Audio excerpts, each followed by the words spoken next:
Well, hey, welcome to Wednesdays in the Word, and Merry Christmas to all of you. I think we'll probably have one more Wednesday in the Word after this one, but this one should be real close to Christmas time. So I wanted to share some thoughts about Christmas.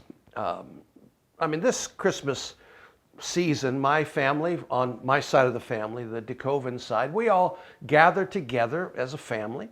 And one of the traditions we have goes way, way back to when my mom and dad were first married, and my sister was just a toddler, so I wasn't even a glimmer in my dad's eye at that time.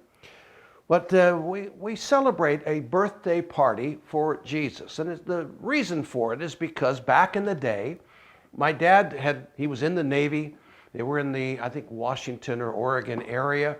And for some reason, he didn't get his check for Christmas.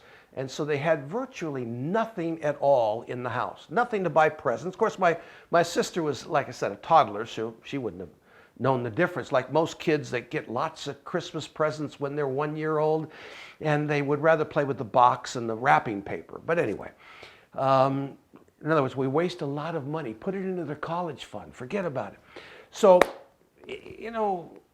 they had this notion that, they weren't particularly religious, they weren't church-going people, but they thought, well, this is supposed to be a celebration of the birth of Christ, so I guess we should do something. My mom had enough flour and sugar, etc., to make a couple of cupcakes, and they had a little frosting they put on it, put a candle on top, and the three of them together, I guess my sister tried to hum along, sang Happy Birthday to Jesus. Well, that became a traditional thing for our family. And so this Christmas season, we will do that. We'll sing, we'll read the passage from Luke, because that's the one that they've traditionally read, and we'll share and talk a little bit about, reminisce about Christmases, and then we'll sing Happy Birthday to Jesus. Now, I know everybody celebrates their Christmas time in different ways. When you think about, Christmas, the Advent, it's not the most important event on the Christian calendar. That's the resurrection. Really, Easter is the thing that it makes all the difference. It's not so much that Jesus came, and we're grateful that he came, and it's an interesting story in spite of a lot of myths that go around it, but really what matters most is that he is risen, and we are risen in him. But it's Christmas season, so I often think about the characters, and it's said it was about an 85-mile distance between Nazareth and Bethlehem. That's a long journey for Mary and for Joseph. And I specifically thought, about Joseph.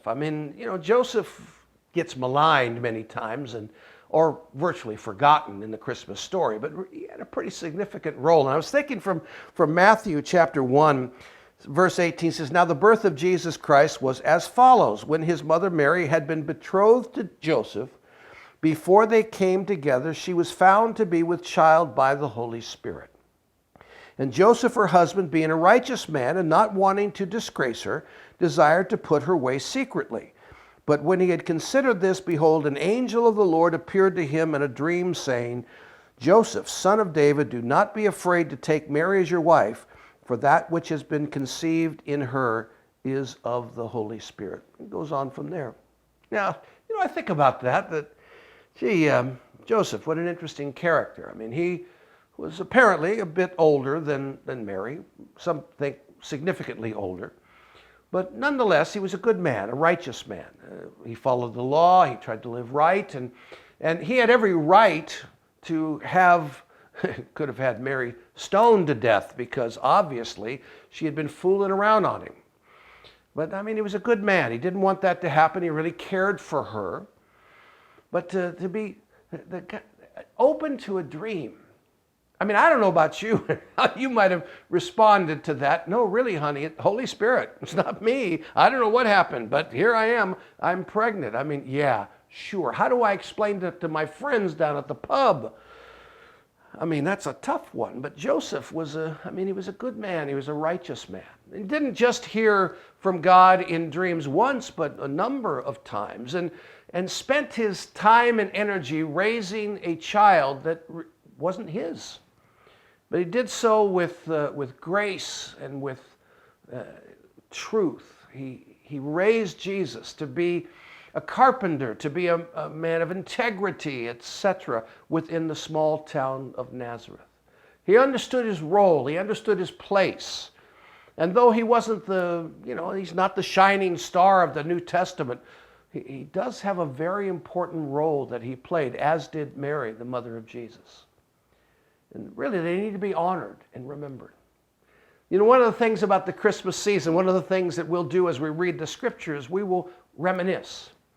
I mean, we're going to reminisce about the story about Joseph and Mary and the donkeys and the wise men that didn't show up the same night. And we might not have been three. It could have been many more. We don't have any idea. Anyway, they brought some nice presents. I could use some of the gold myself. You can keep the frankincense and myrrh. But anyway, all of that, just to say this, it is a time for us to remember, to consider that before the world even existed, the Father, Son, and Holy Spirit decided we have a plan to rescue all of mankind from themselves, from their sin, from their destructive patterns. We're going to send ourselves. We're going to send Jesus, the Son. And he's going to come as a baby, vulnerable. He's going to be raised by a couple of, Jewish parents and oy gaveh. I mean, who knows what that was like. And yet through all of that, we're going to prepare him to go to the cross. And he'll die, and he'll shed his blood. And he'll take stripes upon his back for the healing, not just of us as individuals, but the healing of the nations. And he'll be resurrected on the third day. And he'll ascend and be enthroned. And his kingdom is a kingdom without end. And so, yes, a child is born, it says in Isaiah, but a son is given. And we have received the Son of God. And so this Christmas time, I hope for all of you that you'll take some time to think about it, reminisce. I mean, maybe laugh a little bit about the story, because it's an interesting, crazy story. I mean, remember the first person that actually recognized that Mary was carrying the Son of God was a baby in the womb of Elizabeth. Anyway, something to think about in this Christmas season. I just trust that God will be with you and bless you, that you'll have a wonderful time with your family. Enjoy celebrating the Advent season. But remember, it's really all about the Son who has been given. So, blessings on this Wednesday. Merry Christmas to all of you, and we'll talk again soon.